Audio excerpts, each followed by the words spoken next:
Hello friends, कैसे हो? बढ़िया? यस सर, बढ़िया। पढ़ाई कैसी जा रही है? बहुत बढ़िया जा रही है सर। लेक्चर्स मज़े आ रहे हैं? हाँ जी, बिल्कुल मज़े आ रहे हैं। चलिए, तो मैं आज आपका रेजिडेंशियल स्टेटस के लेक्चर नंबर 3 के अंदर स्वागत करता हूँ। Sir, lecture number 1 and lecture number 2 के अंदर अपने ने क्या देखा था? लेक्चर नंबर 1 के अंदर अपने ने देखा था 6 सबसेक्शन 1। 6 सबसेक्शन 1 अपने को क्या बता रहा था सर? 6 सबसेक्शन 1 अपने को बता रहा था residential status of an individual. एक इंडिविजुअल का रेजिडेंशियल स्टेटस, वहां पर अगर कोई इंडिविजुअल दो बेसिक कंडीशन में से कोई भी एक कंडीशन फुलफिल कर देता है तो that person is the resident of India. अगर दोनों ही बेसिक कंडीशन फुलफिल नहीं होती तो उस व्यक्ति को हम क्या बोल देंगे सर? नॉन रेजिडेंट बोल देंगे। इतना पार्ट अपने ने क्लियर किया? Yes sir. फिर अपने ने बात करी थी कुछ एक लोग ऐसे थे, प्रैक्टिकली 3 पर्सन्स ऐसे थे जिनके केस में अपने को केवल और केवल फर्स्ट बेसिक कंडीशन ही देखनी थी। यहां तक की बात क्लियर है? यस सर, यहां तक की बात अपने को निश्चित तौर पर क्लियर होती है। क्लियर है? कुछ एक अलग अलग टर्मिनोलॉजी देखी थी। कौन कौन सी सर? अपने ने देखा था कि पर्पज ऑफ एम्प्लॉयमेंट का मतलब क्या होता है। हाँ सर, बिल्कुल देखा था। हमने देखा था कि इंडियन सिटीजन क्या होता है, पर्सन ऑफ इंडियन ओरिजिन क्या होता है। ये सारी की सारी बातें अपन इन डिटेल में चर्चा कर चुके थे। फिर हमने बात करी थी सेक्शन 6 सबसेक्शन 2 की। सेक्शन 6 सबसेक्शन 2 अपने को क्या कह रहा था? Residential status of a HUF, Hindu undivided family का रेजिडेंशियल स्टेटस निकाला था। हमने देखा था उसका बिल्कुल सिंपल था। अगर HUF का बिजनेस वोनली और पार्टली इंडिया में सिचुएट करता है तो HUF is a resident. Otherwise अगर HUF का business completely outside India situate करता है, अगर HUF का business completely outside India situate करता है तो HUF को अपन क्या बोल देंगे? Non resident.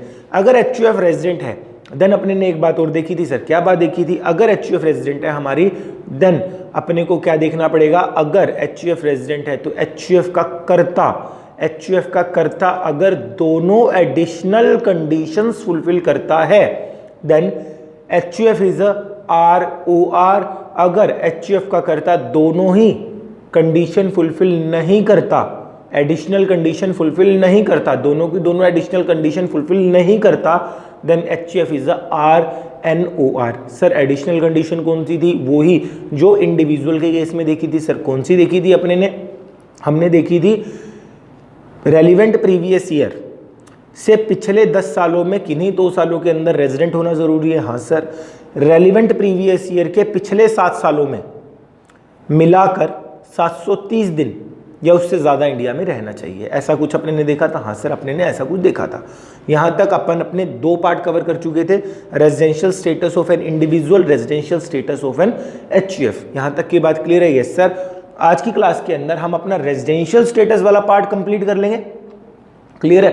फिर कल वाली क्लास के अंदर हम क्या करेंगे सर? कल वाली क्लास के अंदर हम देखेंगे अपना scope of total income. Clear? पहली क्लास के अंदर आपको बता दिया था कि रेजिडेंशियल स्टेटस वाला चैप्टर जो है या residential status and scope of total income total 2 concept से बिलोंग करता है, एक रेजिडेंशियल स्टेटस से, एक स्कोप ऑफ टोटल इनकम से। क्लियर है? Yes sir.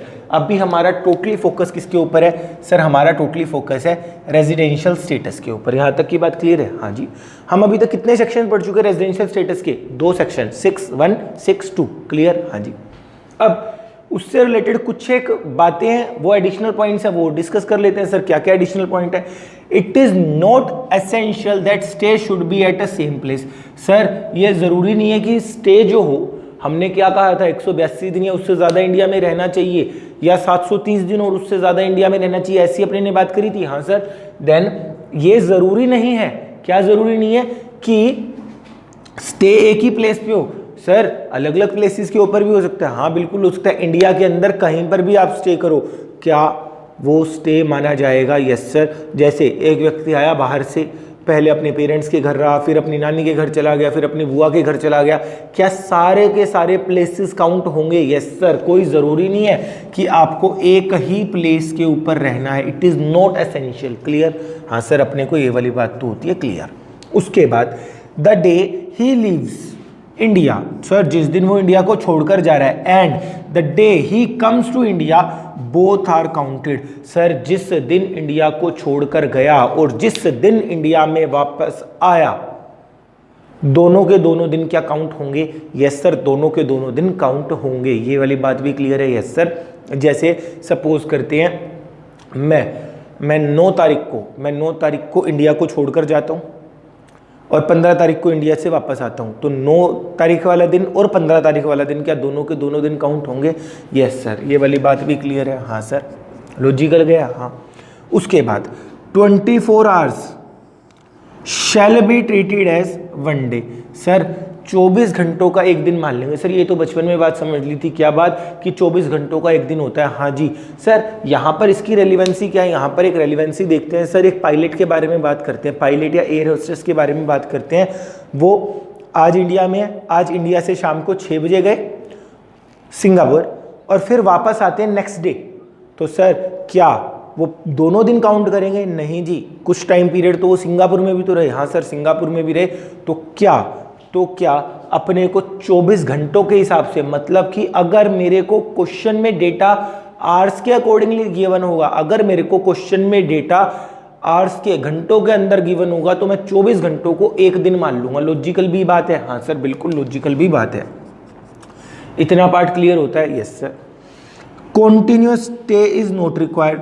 सर जरूरी नहीं है कि कॉन्टिन्यूस स्टे करो, मतलब सर दिवाली की छुट्टियों में आए, महीना भर ठहर के चले गए, उसके बाद होली की छुट्टियों में आए, महीना भर ठहर के चले गए। इस तरह से भी क्या काम हो सकता है? हाँ सर, इस तरह से भी काम हो सकता है। कोई ज़रूरी नहीं है कि आपका कॉन्टिन्यूस स्टे इंडिया में होना चाहिए, कोई भी ज़रूरी नहीं है, कुछ भी ज़रूरी नहीं है कि आपको इंडिया में हर टाइम रहना पड़ेगा, कॉन्टिन्यूसली नहीं रहना पड़ेगा। जब आपका काम हो जब भी आप इंडिया में आओ, अदरवाइज आने की कोई ज़रूरत नहीं है।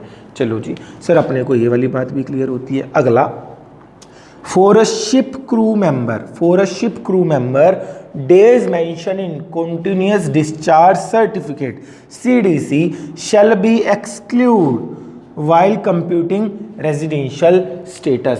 सर ये क्या होता है? कंटिन्यूस डिस्चार्ज सर्टिफिकेट या शिप क्रू मेंबर। सोचते एक बार, बिल्कुल लॉजिकली समझते हैं। सर शिप क्रू मेंबर यानी पानी वाले जहाज की बात कर रहे हैं? हाँ, क्योंकि सर हवा वाले जहाज को तो अपन एरोप्लेन बोलते हैं। हाँ जी बिल्कुल। शिप पानी वाला जहाज। सर आपको लगता है कि आप पानी वाले जहाज में गए, नेवी के अंदर आपने अपनी अपॉइंटमेंट ली और आपके घर पे 10 दिन के बाद कोई काम आ पड़ा आपका, तो क्या आपको लगता है कि नेवी वाला जहाज आपको वापस भिजवाएगा? नहीं सर, ऐसा तो हो ही नहीं सकता। देन क्या इन लोगों के पास एक कंपल्शन होती है? इन लोगों को जब भी ज्वाइनिंग करनी होती है, तो चाहे घर पे कितनी ही बड़ी विपत्ति क्यों ना आ रही हो, कितना ही बड़ा ओकेजन क्यों ना हो, ये लोग वापस नहीं आ सकते। क्यों सर? लॉजिकल बात है यार, समुद्र के बीच में जहाज खड़ा है, वहां पर कोई ट्रैवलिंग का साधन तो है ही नहीं, कहाँ से वापस आओगे? तैर के तो वापस आने से रहे। और ऐसा कोई कंपनी करेगी नहीं कि इंडिया से वापस आपको जहाज वापस मुड़े। हाँ जी सर, बिल्कुल बात तो ठीक है। देन जब भी कोई पर्सन शिप क्रू मेंबर की हैसियत से अपने आप को ज्वाइन करवाता है, देन उससे एक कॉन्टिन्यूस डिस्चार्ज सर्टिफिकेट CDC एक रेडी करवाया जाता है और उसको ये लिखा जाता है कि भैया हम 7 महीने 8 महीने तक शिप पर ही रहेंगे, बाहर रहेंगे। क्लियर है? Yes sir. देन जिस दिन CDC continuous discharge certificate sign किया, यानी जिस दिन आप शिप पर जा रहे हो और जिस दिन वापस आ रहे हो, दोनों ही दिन शामिल नहीं करने, एक्सक्लूड करने हैं। क्लियर है? Yes sir. आया कुछ बात समझ? हाँ जी। CDC का मतलब समझ आ गया? Yes sir. CDC का मतलब बिल्कुल इजी था। क्या? अगर कोई व्यक्ति शिप के ऊपर अपनी सर्विसेज प्रोवाइड करवाने जा रहा है, तो शिप वाला पर्सन इंचार्ज जो है शिप का, वो ये बात नहीं चाहता कि 10 दिन बाद 20 दिन के बाद इसको वापस छोड़ना पड़ेगा।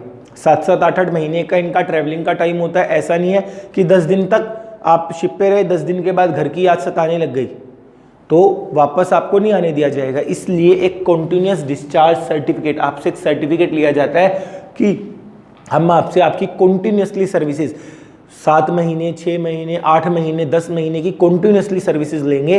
देन जब रेजिडेंशियल स्टेटस निकालेंगे, तो जिस दिन आपने कॉन्टिन्यूस डिस्चार्ज सर्टिफिकेट में एंटर हुए और जिस दिन साइनिंग ऑफ हो रहे हो, क्लियर है? Yes sir. दोनों ही दिन आपको क्या करने पड़ेंगे?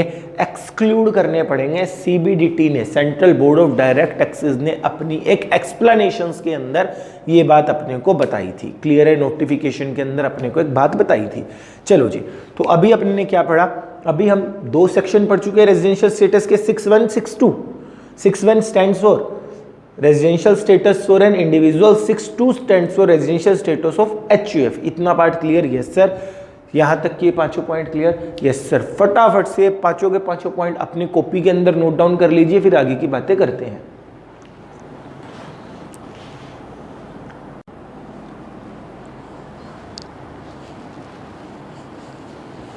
हाँ जी, करिए स्टार्ट। यस सर, करिए start.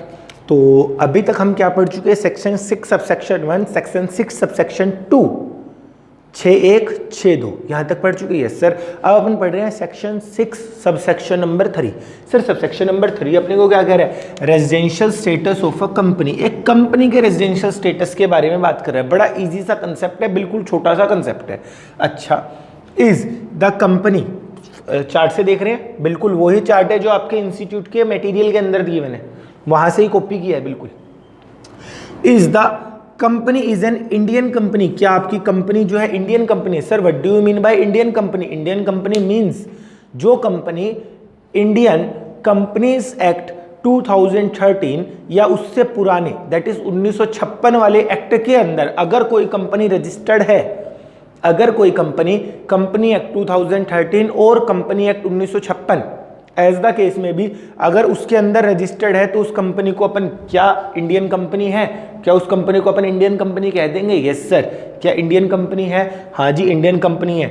If the company is an Indian company, the company is an resident of India for relevant previous year, relevant previous year के अंदर उस कंपनी को हम क्या कह देंगे? सर उस कंपनी को हम कह देंगे रेजिडेंट। इतना पार्ट क्लियर है? Yes sir. एग्जांपल देखते हैं। रिलायंस इंडस्ट्री इंडिया में रजिस्टर्ड है। हाँ सर बिल्कुल, रिलायंस इंडस्ट्री इंडिया में ही रजिस्टर्ड है, तो क्या रिलायंस इंडस्ट्री इंडिया का रेजिडेंट होगी? यस सर बिल्कुल। टाटा मोटर्स इंडिया के अंदर रजिस्टर्ड है। हाँ सर, टाटा मोटर्स इंडिया के अंदर रजिस्टर्ड है, तो टाटा मोटर्स क्या इंडिया की रेजिडेंट होगी? Yes sir. इतना पार्ट क्लियर हो रहा है? हाँ जी बिल्कुल सर, अपने को इतना पार्ट अपने थोड़ा क्लियर हो रहा है। Is the company is an Indian company. अगर आपकी कंपनी इंडियन कंपनी है, अगर आपकी कंपनी इंडियन कंपनी है, तो वो कंपनी आपकी क्या बन जाएगी? रेजिडेंट। आई बात समझ? और सर इंडियन कंपनी का मतलब, Indian company is nothing but जो कंपनी इंडिया में रजिस्टर्ड है। कौन से एक्ट में? कंपनी एक्ट 2013 या उससे पुराने वाले एक्ट में, दैट इज 1956 वाले एक्ट में अगर रजिस्टर्ड है, तो उसको अपन क्या बोल देंगे? Indian company. इतना पार्ट क्लियर है? Yes sir. अगर कंपनी इंडियन कंपनी है तो company resident. Clear? Yes sir बिल्कुल, छोटा सा लॉजिक था। बट ऐसा भी तो हो सकता है कि कंपनी इंडियन कंपनी ना हो। हाँ सर बिल्कुल, ऐसा हो सकता है कि कंपनी, हमारी वाली कंपनी इंडियन कंपनी नहीं है, देन कोई दिक्कत वाली बात नहीं है। Where the poem place of effective management, where the poem that is place of effective management of company is in India for relevant previous year। आपकी कंपनी इंडियन कंपनी नहीं है, कोई दिक्कत वाली बात नहीं है। इसका मतलब फॉरेन कंपनी है। हाँ जी फॉरेन कंपनी है। अगर आपकी कंपनी का poem that is place of effective management अगर इंडिया में है, हाँ जी इंडिया में है, तो उस कंपनी को क्या बोल देंगे? रेजिडेंट। सर अब सबसे बड़ा दुविधा का क्वेश्चन जो है, सबसे बड़ा क्वेश्चन जो है, what do you mean by poem? Poem simply हमारे वाले सिलेबस के अंदर केवल और केवल इतना दिया हुआ है कि जहां पर बिजनेस के इंपॉर्टेंट डिसीजंस लिए जाते हैं उसको अपन पोएम बोलते हैं। प्लेस ऑफ इफेक्टिव मैनेजमेंट, जहां पर बोर्ड ऑफ डायरेक्टर्स बैठते हैं।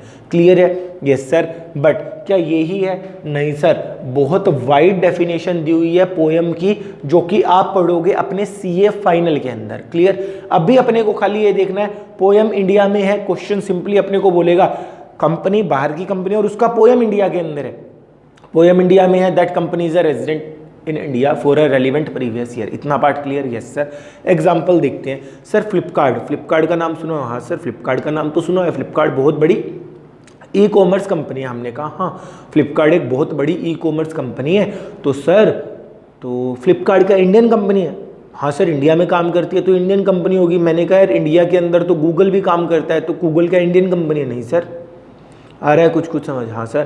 Flipkart is not an Indian company. Flipkart Indian company नहीं है। फ्लिपकार्ट इंडियन कंपनी नहीं है। क्लियर है? Yes sir. फ्लिपकार्ट क्या रेजिडेंट है? देखते हैं। फ्लिपकार्ट इंडियन कंपनी नहीं है। क्या फ्लिपकार्ट का poem place of effective management, क्या फ्लिपकार्ट के जो मेजर डिसीजंस है, बिजनेस के डे टू डे के अफेयर्स जो हैं, कंपनी से रिलेटेड जो भी मेजर डिसीजन है, मेन डिसीजंस है, क्या वो इंडिया में बैठकर लिए जाते हैं? हाँ। तो क्या poem place of effective management India में हुआ? यस सर, इंडिया में हुआ। तो उस कंपनी को अपन क्या बोल देंगे? रेजिडेंट बोल देंगे। ये वाली बात क्लियर है? यस सर, इतना पार्ट क्लियर? हाँ जी। बट नहीं सर, पोएम भी बाहर ही है, माइक्रोसॉफ्ट होगी company, Microsoft company, Amazon company, इनके पोएम भी बाहर ही है। नो डाउट इंडिया में काम करती है, इंडिया में टैक्सेस भी देते हैं, बट इनके पोएम भी बाहर ही हैं। तो उस कंपनी को अपन क्या बोल देंगे? Non resident. क्लियर है? Yes sir. थोड़ा सा एक बार क्विक रिकैप कर लेते हैं। अगर एक कंपनी इंडियन कंपनी है, अगर एक कंपनी इंडियन कंपनी है तो वो कंपनी रेजिडेंट होगी। सर इंडियन कंपनी का मतलब क्या हो गया? जो कंपनी कंपनी एक्ट 2013 या उससे पुराने वाले एक्ट्स के अंदर अगर रजिस्टर्ड है तो वो कंपनी क्या बन जाएगी? एक क्या बना देंगे? रेजिडेंट बना देंगे, इंडियन कंपनी हो जाएगी। और इंडियन कंपनी हमेशा रेजिडेंट होती है। अच्छा sir, sir poem Indian company नहीं है बट फॉरेन कंपनी है, कोई दिक्कत वाली बात नहीं है। क्या फॉरेन कंपनी का poem place of effective management, POEM, place of effective management अगर इंडिया में सिचुएट करता है तो वो कंपनी रेजिडेंट कंपनी बनी जाएगी। अगर इंडिया में सिचुएट नहीं करता तो उस कंपनी को अपन क्या बोल देंगे? Non resident company. सर इससे फर्क क्या पड़ेगा? मैंने कहा बहुत गजब का फर्क पड़ने वाला है। क्यों सर? क्योंकि अगला लेक्चर या अगला चैप्टर जब हम करेंगे तो हम अपना बेसिक कंसेप्ट वाला चैप्टर पढ़ेंगे और बेसिक कंसेप्ट के अंदर अपने को पता चलेगा रेजिडेंट और नॉन रेजिडेंट के लिए टैक्स रेट्स बिल्कुल अलग अलग हैं। क्लियर है? Yes sir. हेंस अपने ने पहले अपना रेजिडेंशियल स्टेटस निकाला, फिर अपन बाद में करेंगे बेसिक कंसेप्ट। अपना जो टैक्स रेट वाला स्ट्रक्चर है वो अपन बाद में देखेंगे। क्लियर? हाँ जी, इतना पार्ट क्लियर है? Yes sir. फटाफट से वीडियो को 2 मिनट के लिए पॉज करके अपनी नोटबुक के अंदर साथ साथ उतार लो, और जिस बंदे का पहले उतर जाए फटाफट 2 मिनट तक वीडियो को पोज कर रहना, 5 मिनट तक वीडियो को पोज कर रहना। 61, 62, 63 तीनों फटाफट से एक बार क्विक रिकैप कर लीजिए। क्लियर? चलिए